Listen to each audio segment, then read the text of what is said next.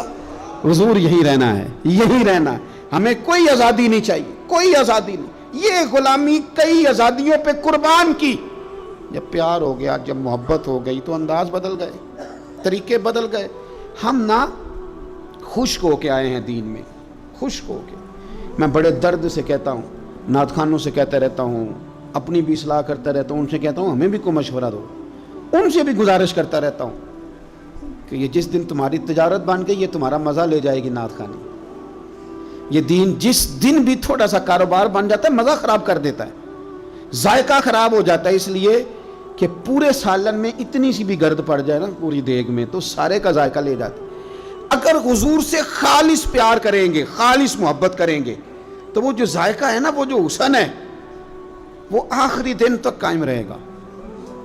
آخری دن تک وہ ذائقہ لیے پھرے گا انسان. وہ زندگی کو تازہ رکھے گا، طبیعت کو تازہ رکھے گا، مزاج کو ٹھنڈا رکھے گا، قرار دے گا آپ کو. آپ سکون میں رہیں گے. حضور سے محبت کریں اور اپنا ذوق بنائیں، سیرت پڑھیں، ایسے لوگوں کی بات سنیں، ایسے لوگوں کی نعت سنیں جو حضور کی تعریف کرتے ہیں. تاکہ ہمارے دلوں میں حضور کا پیار بیٹھے. ایسی مجالس میں جائیں جہاں حضور کا ادب، تعظیم، توقیر، نعت سکھائی جاتی.